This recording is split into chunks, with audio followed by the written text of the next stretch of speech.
Bonjour à tous et bienvenue sur des jeux en solo. On se retrouve aujourd'hui pour une démonstration du jeu Overboss, un jeu qui m'a particulièrement plu et que j'avais envie de vous montrer. Allez, c'est parti. Alors, pour la mise en place, c'est tout simple. Vous prenez un plateau et vous sélectionnez 5 terrains. Soit vous les choisissez, soit vous prenez des cartes et vous piochez aléatoirement 5 cartes. Ça va vous donner les différents terrains. Vous prenez également les tuiles de donjon qui sont toujours présentes à chaque partie. Avec ces tuiles, vous avez des petites tuiles comme ceci qui vont être posées dessus. En fait, ce sont les monstres qui qui appartiennent au terrain. Par exemple, dans la forêt, vous avez, alors je sais plus les noms, si c'est des gobelins ou voilà. Vous avez des monstres qui vont vous rapporter des points en fonction de comment vous allez les placer. Vous avez également des portails comme ceci qui vont vous permettre différentes actions, par exemple d'échanger des petites tuiles comme ceci ou enfin vous avez plusieurs. Alors je les connais pas par cœur, donc on regardera au fur et à mesure. Vous avez également pour chaque tuile de chaque terrain une gemme comme ceci qui va vous rapporter des points en fin de partie en fonction du nombre de tuiles que vous avez de ce type là. Donc vous avez une tuile comme ceci pour chaque terrain. Donc quand vous la piochez, vous la mettez dans votre réserve en bas et elle va uniquement servir pour compter les points à la fin de la partie.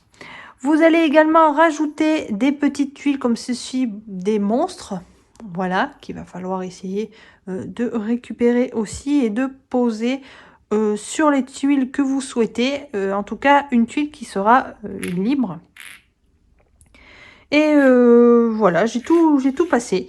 Donc, une fois que vous avez sélectionné toutes les petites tuiles, hop, vous les mettez dans le sac.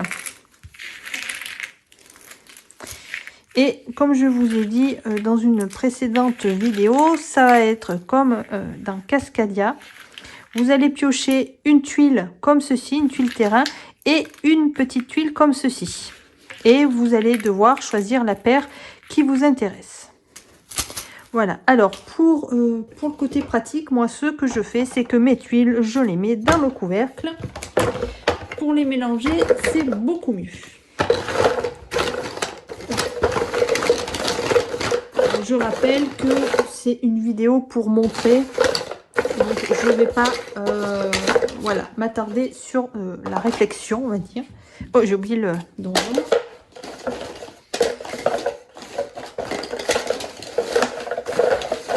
Voilà, bon. Ensuite, vous allez piocher 4 tuiles. Hop. 1, 2, 3, 4. Et avec les petites tuiles qui vont avec. Alors, 1, 2, 3 et 4. Et là, on est prêt à commencer. Alors, le but du jeu étant de marquer un maximum de points. Donc, il va falloir regarder les différentes tuiles que vous avez et comment on gagne des points pour pouvoir sélectionner les bonnes tuiles. Ensuite, évidemment, vous n'allez pas tomber avec le terrain et le petit monstre qui va avec. C'est pour ça qu'il y a des portails qui vont vous servir justement pour intervertir des petites tuiles comme ceci. Au cours de la partie, vous pouvez le faire quand vous piochez le portail. On va voir en cours de partie. Alors là, on va commencer. Donc là, c'est juste une partie simple, classique. Il n'y a pas d'objectif, c'est pas une campagne. Donc là, le but, juste marquer le plus de points en fonction des tuiles que j'ai. Alors, je vais faire un petit rappel des points par rapport aux tuiles que l'on a. Donc là, on a 3 tuiles désert. Donc, comment elles fonctionnent? En fait, les tuiles désert, il va falloir former des groupes. Un groupe est constitué de d'une tuile. Voilà, à partir de une tuile jusqu'à un maximum de tuiles que vous pouvez mettre. Et en fonction du nombre, vous avez un petit tableau. Ici, en fonction du nombre de tuiles dans le groupe, vous allez marquer un certain nombre de points. Donc vous comprenez bien que plus il y aura de tuiles désert dans le groupe, plus vous aurez de points. Alors quand on parle de groupe, on parle vraiment par exemple d'un groupe ici. Si vous mettez une autre tuile désert ici, ça va faire deux groupes, un groupe de 4 et un groupe de 1. Attention. Alors là, j'ai pas mal de tuiles désert, je pourrais effectivement en prendre. Alors je vais prendre celle-ci parce que ouais, elle a cette tuile. Alors, je vais prendre la tuile. Alors je sais plus les noms, hein, j'ai pas joué assez longtemps pour tenir tous les noms des terrains. C'est le marais, ça. Ouais, je crois que c'est les marais. Alors les marais, pour marquer des points, vous marquez déjà un point de base pour la tuile. Ensuite, vous marquez un point supplémentaire si cette tuile est adjacente à une autre tuile marée. Et encore un point de plus si cette tuile est sur le bord de l'océan. Donc par exemple, je vais la mettre ici. Et le jeton ici, donc il ne se pose pas sur une tuile, il se met dans la réserve. C'est pour marquer des points en fin de partie en fonction du nombre de tuiles marées que je vais avoir. Voilà. On décale hop, les tuiles, j'en pioche une autre. C'est un donjon. Alors, par contre, je me suis trompée. Avant de piocher, il fallait que j'en enlève une. Comme dans Calico, hop, il y a une histoire de décalage. Donc, on enlève celle-là. Et après, on décale les autres. Hop, hop. Voilà. Encore un donjon. Alors, toutes les tuiles terrain se voient dotées d'une petite tuile comme ceci. D'un monstre, donc. Par contre, les donjons n'en ont pas. Donc, si vous avez une tuile de disponible avec aucun monstre dessus, vous pourrez le poser. Sinon, il va dans votre réserve là, en attendant d'avoir une tuile de libre. Alors, les donjons, eux, ils marquent des points en fonction des tuiles, du nombre de tuiles qu'il y aura tout autour. Alors, je vais prendre ce donjon. Je vais le mettre ici. Donc lui, comme je ne peux pas le mettre sur le donjon, je vais le mettre sur une tuile qui est disponible, libre. Donc voilà, les marais n'ont pas de monstre dessus, donc je le pose ici. On enlève hop celui-là, on décale et on en repioche d'autres. Alors bien sûr, vous allez marquer plus de points si vous prenez une tuile terrain qui correspond au monstre. Alors là, moi, je vais prendre, alors pour vous montrer en même temps, je vais prendre la tuile forêt ici avec le portail. Donc le portail, je le mets sur les portails ici. Bon, je le mets là pour côté esthétique, mais vous pouvez avoir un nombre illimité de portails, bien sûr. Et celui-là, je vais le mettre ici. Alors, le portail, je peux l'utiliser quand je le souhaite, pendant mon tour. Il sert surtout à déplacer des monstres, soit à les changer de place, soit à en déplacer 2 ou 1. Voilà, on a le choix parmi plusieurs actions. Là, il ne va pas me servir pour le moment parce que lui, il va, comme il y a les icônes ici, c'est pour ça que c'est, à part pour lire les règles, mais sinon, vous avez que des symboles, donc le jeu est très compréhensible. Donc on a un petit dragon ici, mais il est dans les cavernes. Donc j'ai pas de caverne pour le moment, donc il reste pour le moment dans les marais.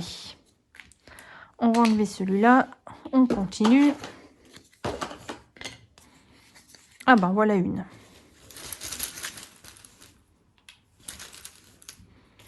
Hop, alors. Et ben, ce que je vais prendre la tuile marée, je vais la mettre à côté. Et la petite tuile monstre, comme vous voyez, il appartient à la forêt. J'ai de la chance parce que ma forêt, elle n'a rien. Hop, comme ça, je peux le faire correspondre.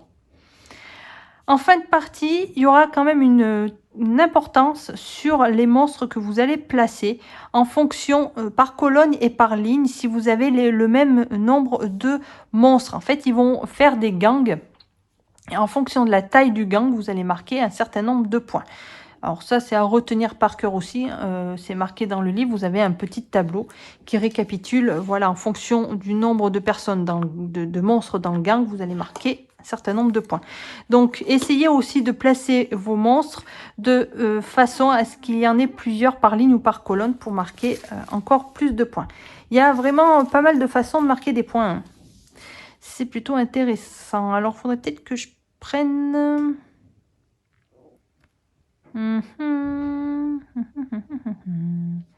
Je vais prendre la mine, enfin la caverne même. Alors, la caverne, je vais la mettre ici. Lui, je vais le mettre, alors soit je le mets sur la caverne, soit je le mets ici. Bah, je vais le mettre ici. Voilà. On va enlever ça, on continue.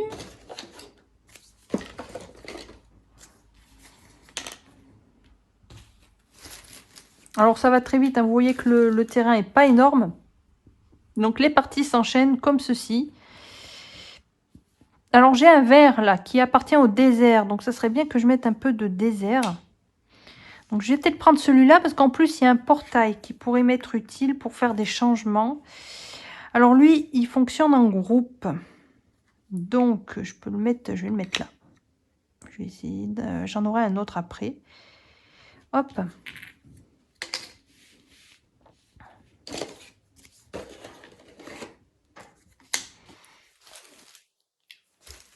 Oh, c'est vraiment pas compliqué. Après, tout est une question de gestion. De vos tuiles. Alors là, je serais intéressée par prendre celui-là parce qu'il y a déjà... je vais prendre... Il faudrait que je prenne un désert après, ouais. Alors, je vais reprendre ça. Je vais le mettre là. Hop. Ouais. On va faire comme ça. On s'y prend facilement au jeu et on aurait tendance à, quand on a fini, on recommence. Sachant que comme on va pas piocher à chaque fois, dis donc j'en pioche des tunnels, on va pas piocher à chaque fois les mêmes tuiles, les mêmes terrains. Donc ça permet de varier vraiment les parties. Je vais prendre une autre mine. Ah oui, non, je voulais prendre un désert. Ouais, je peux prendre le désert parce que là j'en ai deux, donc pareil, donc je prendrai après. Je vais prendre celui-là parce que sinon il va partir au prochain. Et je vais le mettre ici. Lui... je vais le mettre là pour le moment. Si des fois je le déplace pas, j'en aurai deux. Déjà, ça fera un gang où il y en a deux. Ça me rapportera des points. Hop.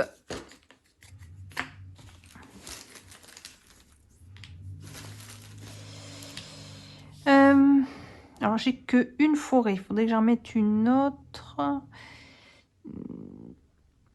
Alors, je vais prendre celle-là. Ah oui, non, mais je voulais prendre mon... Alors, je vais prendre ma caverne pour le moment. Alors, ma caverne, je vais la mettre du côté... Alors, les cavernes, hein, c'est un peu logique, elles sont dans les falaises. Donc, il faut bien les mettre... Enfin, c'est pas une obligation, bien sûr. En bordure d'une falaise ici, ou en bas. Donc là, j'ai un portail. J'ai 3 portails. Alors, ça va être pas mal, ça. Est-ce que je peux m'en servir déjà? Alors, faut que je regarde... Alors... je regarde les différents... Voilà, parce que j'ai pas retenu, puis il faudrait que je me fasse un petit résumé, en plus des actions. Donc, avec les portails, vous avez le choix entre bouger, déplacer un jeton vers une tuile où il n'y a pas de jeton, évidemment. Donc, vous pouvez la mettre où vous le souhaitez. Soit vous déplacez 2 jetons sur des tuiles disponibles, soit vous déplacez un jeton sur une tuile et vous en déplacez un autre sur la tuile de départ que vous... Comment dire? Par exemple, celui-là, je vais le déplacer ici. Je vais déplacer un autre jeton sur la tuile d'origine ici.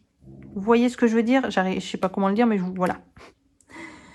Ensuite, ou alors, la dernière chose que vous pouvez faire, c'est échanger deux jetons.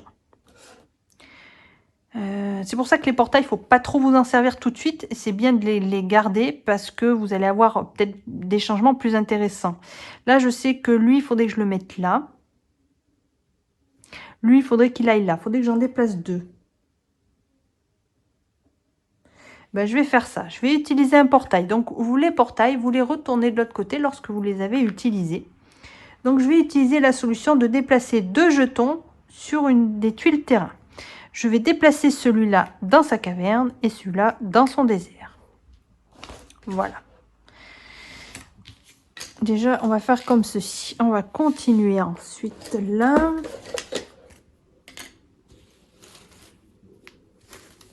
Ah, j'avais pas de monstre. Ouais, j'en ai qu'un. Alors ça rapporte des points aussi. Donc, ça serait bien d'en avoir. Mais là, j'en ai pas énormément. Donc, on va se baser sur autre chose. J'ai pas bien de terrain de... Alors, j'ai pas de forêt.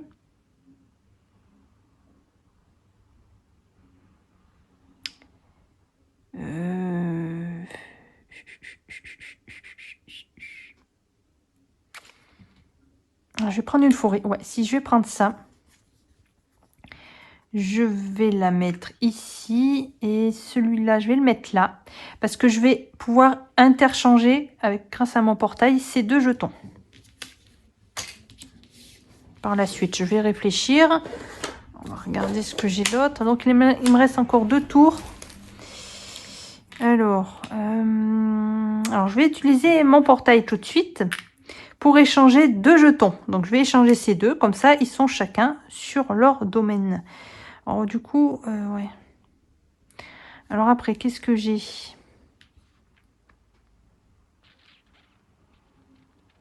Ah bah si, je vais prendre ça.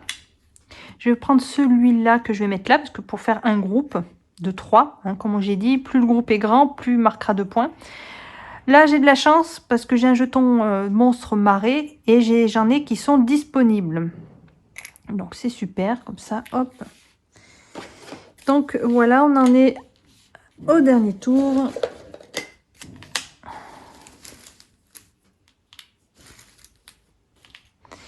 Alors, qu'est-ce que je vais prendre? Alors, la forêt, j'en ai que 2. Alors, je pourrais prendre la forêt, ouais, parce que j'ai un monstre qui va dans une caverne et j'en ai une disponible en plus. Donc, ça serait plutôt bien. En plus, ils sont tous placés, mes jetons. C'est magnifique. Ouais, je vais peut-être prendre la marée. Ça me fera plus de points. Ouais. Alors, je vais prendre la forêt, la marée. La forêt, je veux dire, je vais la mettre là. Donc, voilà. Et celui-là, je vais le mettre dans la caverne qui est disponible. Voilà. Et ben, ma partie est terminée. Maintenant, on va passer au point. Ah oui, alors, il me reste un portail quand même. Alors, est-ce que j'ai quelque chose à faire? Non, puisque tous les jetons, là, pour une fois, c'est bien la première fois, ils sont tous à leur place. Donc, voilà. Alors, après, vous marquez les points en fonction de vos tuiles. Alors, j'avais fait... Voilà. Alors, il y a bien sûr un tableau, voilà, pour compter vos points. Voilà, en fonction, en fonction de vos tuiles. Alors, je vais compter en dehors, ça ira plus vite hein, pour pas faire la vidéo trop longue et je reviens tout de suite. Alors, j'ai fait le total et j'ai 47 points. Alors, il n'y a pas de tableau, voilà, comme il y a une campagne, il n'y a pas de tableau après de classement, on va dire, puisque en multijoueur, donc c'est celui qui marquera le plus de points. Voilà. Mais ce que vous pouvez faire, c'est essayer de battre votre score. Voilà, tout simplement. Voilà, bah c'est tout pour la présentation de ce jeu vraiment que j'adore. Que j'adore parce que c'est facile. Il y a juste après à bien ajuster. Donc ça fait il y a un peu de réflexion, bien sûr, on ne met pas au hasard. Mais voilà, c'est facile à mettre en place. Bon, rapide, oui, non, parce qu'il y a tellement de tuiles qu'il faut récupérer, choisir, plus les petites tuiles. Donc voilà, ça prend un peu de temps quand même pour aller récupérer tout ce que vous avez besoin. Après, le jeu se déroule très rapidement.